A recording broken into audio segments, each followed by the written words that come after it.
Hello दोस्तों, स्वागत है 8 PM एजुकेशन में।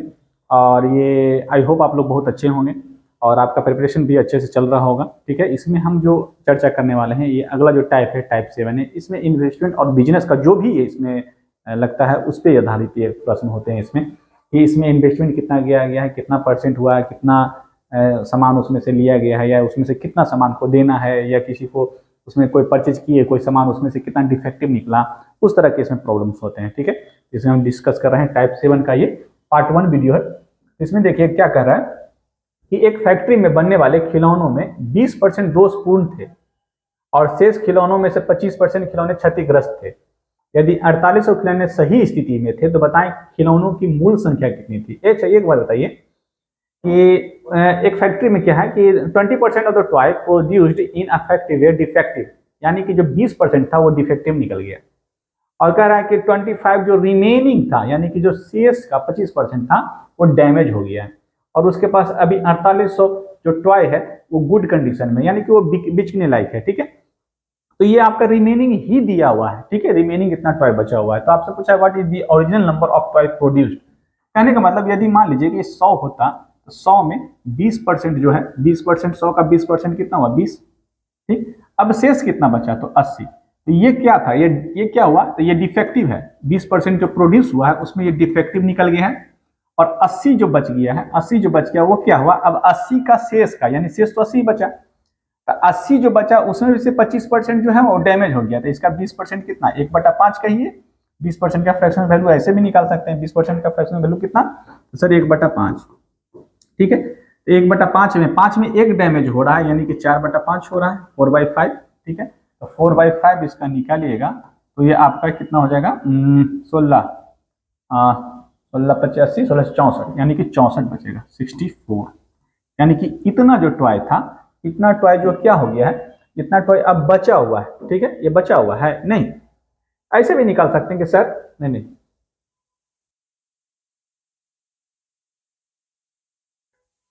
इसमें 25% का फ्रैक्शनल वैल्यू कितना होता है, 25% का फ्रैक्शनल वैल्यू 1/4 होता है। 4 में एक डैमेज हुआ, यानी कि 3/4 हुआ। तो इसका 3/4 जो है वो कितना हुआ, 20 × 80 होता है, 20 × 60, यानी कि 60 वस्तु अब जो है वो बचा हुआ है। वो कैसा स्थिति में है, तो वो इसका स्थिति जो है बिल्कुल सही है, बिल्कुल सही है, ऐसे निकाल सकते हैं।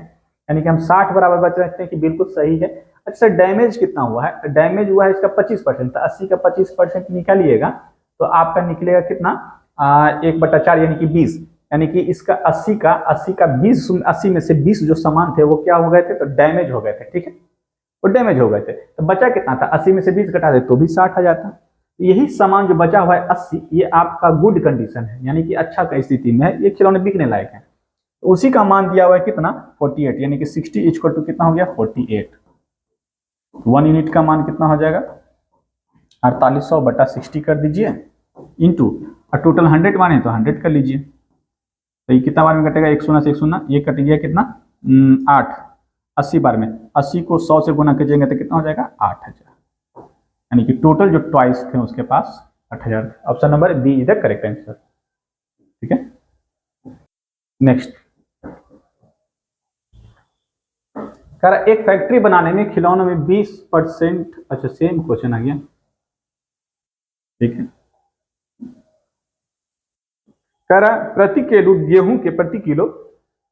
गेहूं की कीमत में 25% की कमी हो जाती है, कारण 600 रुपए में 5 kg अधिक, यानी कि 600 रुपए में 5 kg अधिक खरीद पा सकता है कोई आदमी। ठीक है, तो इसमें एक याद रखिएगा कि कीमत और क्वांटिटी, यानी कि प्राइस प्राइस प्राइस और क्वांटिटी एक दूसरे के इन्वर्सली प्रोपोर्शनल होते हैं। ठीक है, यानी कि प्राइस और जो क्वांटिटी है वो एक दूसरे के इन्वर्सली प्रोपोर्शनल होते हैं। जैसे कि मतलब कि 100 रुपया का कोई सामान है, ठीक, और उसमें 25% की कमी हुई, तो 25% की कमी को हम दर्शा रहे हैं, 25% की कमी को दर्शा रहे हैं, तो ये कितना हो जाएगा, 75 हो जाएगा। यानी 25% की कमी हुआ तो 25 जो 100 होता है, ये कितना, 25 या 75, ये प्राइस का हुआ ना, प्राइस का रेशियो है। ठीक है, प्राइस का रेशियो है। तो क्वांटिटी का हुआ ठीक उल्टा, तो क्वांटिटी का ठीक उल्टा, यानी कि 3 और ये 4 हो जाता है। अब कह रहा है क्या, तो उसको 5 किलो अधिक मिलता है, तो क्वांटिटी ही ना ज्यादा हो रहा है। देखिए पहले 3 यूनिट मिल रहा था, अब उसको 4 मिल रहा है। तो मेरे अनुसार 1 बढ़ा और 1 का मान दिया हुआ है 5 kg, तो 1 यूनिट बराबर कितना हो जाएगा, तो 5 kg हो जाएगा। इसलिए 3 बराबर कितना हो जाएगा, ये 15 kg हो जाएगा। 4 बराबर कितना होगा, 20 kg हो जाएगा। यानी कि दाम पहले बढ़ने से पहले वो 15 kg खरीद रहा था और दाम बढ़ने के बाद वह 20 kg 5 अधिक kg खरीद रहा था, तो 20 kg हो गया। ठीक, अब पूछ रहा है कि प्रति किलो गेहूं का दाम कितना था, तो 600 रुपया ही उसके पास था। तो 600 रुपया था तो 15 kg आ रहा था, तो उसका कीमत कितना होगा, तो पर केजी आपको दाम निकालना है, तो 600 में क्वांटिटी से भाग देंगे तो आपका पर केजी निकल जाएगा। कितना बार में कटेगा, ये 40 टाइम यानी कि 40 टाइम्स कटेगा, 40 बार में कटेगा, यानी कि 40 रुपए पर केजी इसका दाम था गेहूं का। ठीक है, ऑप्शन नंबर सी। नेक्स्ट, कर अनीता फैशन बुटीक चलाती है, उसके व्यय के शीर्ष निम्न प्रकार है। ठीक है, खरीद में 30% और दर्जी का भुगतान करने में 40% और किराए व बिजली में 30%। यदि उसका कुल व्यय 50,000 प्रति माह है तो दर्जी को भुगतान करने के लिए उसकी कितनी धनराशि उसको व्यय किया गया है। ठीक है, अच्छा एक बताइए, सबको जोड़ेंगे तो सब तो खर्च ही नहीं किया, खरीद में 30% खर्च कर दी है और दर्जी को भुगतान की तो उसमें भी 40% का खर्च कर दी और किराया और बिजली बिल में भी वो कितना 30% का खर्च कर दी। सबको जोड़िएगा तो 4 3 7 और 3 10 यानी कि 40 30 और 30 जोड़िएगा तो 100%, यानी कि 100% खर्च तो हो गया। और यही खर्च किसके बराबर है, तो बड़ी प्रतिमा उसे 50,000 खर्च करना पड़ रहा है।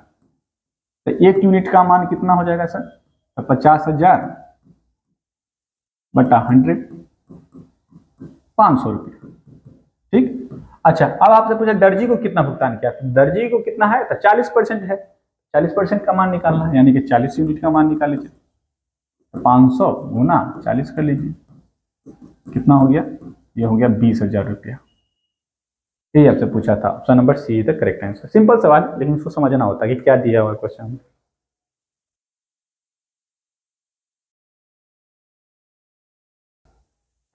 नेक्स्ट, एक छोटे पैमाने पर व्यवसाय निम्नलिखित खर्च होते हैं। खरीद पर 25% कर्मचारियों के वेतन पर, 25% कर्मचारियों के वेतन पर, 25% और रख रखाव पर, 50% यदि व्यवसाय पर कुल 2 लाख का कुल वेतन चुकाता है तो रख रखाव पर इसका खर्च क्या होगा। अच्छा इसका क्या मतलब हुआ सर, कि मतलब कि कोई शॉर्ट ऑक्यूपेशन है, फॉलोइंग एक्सपेंडिचर ऑकर्स, यानी कि 25% जो है वो परचेस पे खर्च करता है, 25% अपने एम्प्लॉयज के 25% अपने एम्प्लॉय के सैलरी पे खर्च करता है और 50% मेंटेनेंस पे करता है।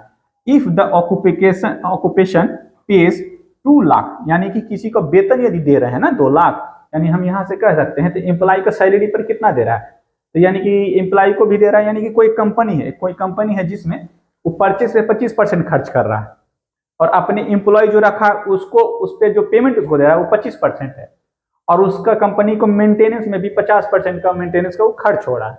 वही आपसे पूछ रहा है, यदि कि सैलरी यदि सभी का ऑक्यूपेशन जो भी है उसको 2 लाख खर्च हो रहा है, यानी कि जो सैलरी दे रहा है एम्प्लॉय को वो कितना हो रहा था, 2 लाख। यानी हम डायरेक्ट यहाँ से कह सकते हैं कि सर एम्प्लॉय का जो सैलरी है यानी कि कर्मचारी का जो वेतन है वही ना इसके बारे में कहा है कि उसको वेतन के रूप में चुकाना पड़ रहा है।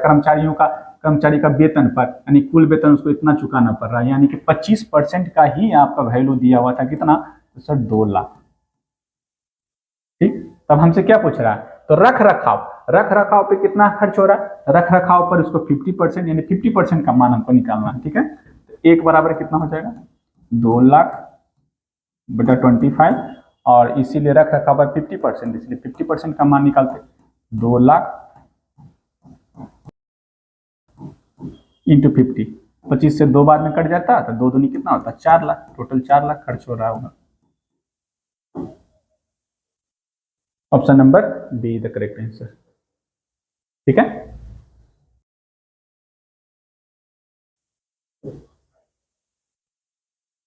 नेक्स्ट,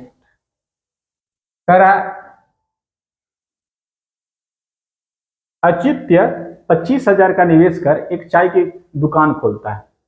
वह इस राशि का 30% दुकान की फर्निशिंग पर, 20% दुकान के अन्य आवश्यक सामग्रियों पर खर्च करता है। यानी कि 25,000 का कोई निवेश किया उसने पैसा, ठीक है, चाय का दुकान, 30% जो है वो फर्निशिंग पर, यानी कि फर्निशिंग का क्या मतलब हुआ, थोड़ा सा स्टॉल बनाएगा, स्टॉल बनाने के बाद क्या हुआ, 20% दुकान के अन्य सामग्री, अब उसमें दुकान खोल दिया तो सिर्फ स्टॉल बनाने से थोड़ी होगा, उसमें चाय पत्ती लेना होगा, चीनी लेना होगा, उसको कप लेना होगा, ठीक है, उसको फिर आपको बर्तन लेना पड़ेगा, जो भी वो पतीला लेना हो उस पर खर्च करता है, तो कितना 20%। अपनी दुकान के लिए बाकी के सामान खरीदने के लिए अब उसके पास कितने पैसे शेष बचे, तो 30 और 20% खर्च तो कर दिया ना, 50% खर्च कर दिया, तो अब इसका कितना, तो इसका 25,000 का 50% तो उसने खर्च किया, तो बचा कितना, 50% ही बचा है। अब 50% का मान 1/2 भी करके निकाल सकते थे, 25 हुआ 125, यानी कि 12,500 रुपया उसके पास अभी भी शेष बचा हुआ है। डायरेक्ट यहाँ से कर सकते थे, पेन नहीं चलाने का जरूरत था, ठीक है। ऑप्शन नंबर ए तक करेक्ट आंसर। नेक्स्ट, मृदुला पालतू जानवरों की एक छोटी दुकान चलाती है, उनका व्यय वितरण निम्नलिखित दिया गया है। अधिप्राप्ति, ये प्रोक्योरमेंट होता है, प्रोक्योरमेंट का मतलब ही होता है अधिप्राप्ति में 90% और किराया व बिजली बिल पर भुगतान 10% है। यदि वह मासिक आधार पर किराया और बिजली पर 15,000 रुपये खर्च करती है। तब पहले कितना परसेंट खर्च कर रहा था सर, तब बिजली और किराए पर 10% खर्च कर रहा था, और बिजली और किराए का राशि भी दिया होगा कितना है, 15,000, यानी यहाँ से डायरेक्ट बोल सकते थे कि 10% का जो वैल्यू दिया हुआ है सर वो कितने के बराबर है, 15,000 के बराबर है प्रति माह। अच्छा, अब आपसे पूछा है प्रोक्योरमेंट पे कितना खर्च कर रहा है, यानी अधिप्राप्ति पर कितना खर्च कर रहा है, वो आपको निकालना है, यानी कि 90% का माल निकालना है, 1% का निकाल लीजिए ऐसे करके, इसीलिए 90% बराबर निकाल लीजिएगा, तो आसानी से इसको बनाया जा सकता है, ईजी होता है, बिल्कुल ईजी है। 15 नंबर कितना हो गया 135, यानी कि 135 पर कितना हो गया 2 1 3 0, यानी कि कितना हुआ 1,35,000, 1,35,000, 1,35,000 बोल सकते हैं, या 1.35 लाख बोल सकते हैं, ठीक है। Option number A the correct answer. Next है,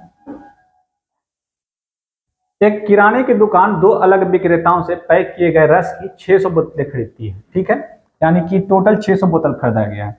20% माल विक्रेता 1 से और 80% विक्रेता 2 से खरीद लिया गया, ठीक है। एक बोतल का क्रय मूल्य कितना दिया हुआ है, 2500 रुपया दिया हुआ है, ये ध्यान रखना है। अच्छा, अब कह रहा है कि विक्रेता 2 के माल की समीक्षा करने के बाद दुकानदार को पता चलता है कि 25% माल सिर्फ 1 दिन की अवधि तक उपयोग किया जा सकता है, वह माल वापस लौटाने का फैसला करता है। विक्रेता 2 से उससे कितना धन वापस मिलेगा, कहने का मतलब समझे क्या हुआ इसमें, ये 600 बोतल खरीदा हुआ, ठीक, दोनों अलग अलग दुकान से लिया रस का जो भी बोतल है पीने वाला, ठीक, तो उसमें से 20% खरीदा है दुकान 1 से और दूसरा खरीदा है दुकान 2 से, यानी कि सेलर 1 से विक्रेता 1 से कितना लिया है, तो सर 20% लिया, और विक्रेता 2 से कितना लिया, तो विक्रेता 2 से लिया है उसने 80% बोतल खरीदा, ऑब्वियस सी बात है 80% खरीदा है, ठीक है।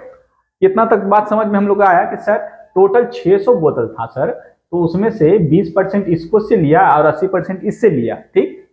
उसके बाद क्या किया कि विक्रेता 2 के माल की समीक्षा किया, जब इसका माल का समीक्षा किया तो वो क्या पाता है कि 25% माल सिर्फ 1 ही दिन तक चलेगा। तो एक बात बताइए, कोई दुकान जो आप मान लीजिए कि आप कोई दुकान खरीदे हैं, ठीक, और कहीं से सामान लेके आते हैं तभी ना दुकान में उसको रखते हैं, और आपको पता चला कि ये जो सामान लिए हैं अगले वाले से, उसमें से मेरा 25% जो सामान है वो खराब है, 1 ही दिन चलेगा, तो आपका बिकेगा, कोई जरूरी है कि 25% सामान आपका 1 ही दिन में बिक जाएगा, नहीं ना, तो उसको जाकर वापस करना है उसको, यही 25% माल ना वापस कीजिएगा, बाकी सब जो भी है 75% वो तो बिल्कुल सही होगा। यानी कि हम कह सकते हैं कि 600 का पहले 20% कितना हुआ, तो 120 हो जाएगा, 600 का 20% निकलेगा 120, और 6 का 80% निकलेगा, यानी कि 480। ये बोतलों की संख्या है 480 और इतना। अब दुकान 1 का से कोई लेना नहीं है, दो विक्रेता 2 का दुकान जब देखा उसने, तो इसमें 25% जो सामान था ना वो 1 ही दिन तक चलता, 1 दिन तक ही चलता उसका, तो 75% और आगे दिन तक चलता, तो इसको तो रख लेगा ना वो, वापस तो इसी 75% को ना करने जाएगा वो, क्योंकि 1 ही दिन बिकेगा, वो बिकेगा नहीं उसका नुकसान हो जाएगा, तो नुकसान हो जाएगा तो इसी को वापस करेगा वो, ठीक है। यहां तक क्लियर हो गया। अब देखते हैं क्या, तो 480 का 25% कितना हो गया, तो 480 का 25% निकालिएगा, तो ये कितना हो जाएगा 1/4, तो कितना हुआ 120, यानी कि 120 आपका बोतल इसको वापस करना है। तो बच गया कितना 75%। ये तो निकालने का जरूरत है, क्या पूछा आगे आपसे कि विक्रेता 2 से उसे कितना धन वापस मिलेगा। अच्छा, एक बोतल का दाम 25 रुपया है तो 120 बोतल का निकाल लीजिए, क्योंकि इसी को वापस करेगा वो, इसको तो वापस नहीं करेगा। अच्छा, इसका निकालिएगा 3/4, 480 का 3/4 निकलेगा, 480 का 3/4 निकलिएगा तो ये आ जाएगा कितना 12 चौ 48, 12 36, यानी कि 360, यानी कि 360 बोतल बिल्कुल रख लेगा, ये रख लेगा और इसको वापस नहीं करेगा, क्योंकि इस तो चलेगा, एक दिन से ज्यादा चलेगा, यानी कि इसका एक्सपायरी एक ही दिन का था, तो लेके बेचारा उसमें इसको डिफेक्टिव दे ही दिया था उसने कि एक ही दिन चलेगा, और मिक्स करके दिया हुआ 480 बोतल में से, ठीक है। तो 25 बोतल यानी कि 120 बोतल वापस करेगा। एक बोतल का दाम कितना है 25 रुपया, तो इसको सिर्फ गुना कर देना था, 120 को आपको 25 से गुना कर देते, 12×5 हो गया, 12×2 24, 24 और 6 कितना हो गया 30, देखिए 3000 उसको वापस पैसा मिलेगा। Option number see the correct answer, ठीक है। तो आई होप आपको वीडियो अच्छा लगा हो, तो लाइक सब्सक्राइब एंड शेयर जरूर कीजिएगा। धन्यवाद।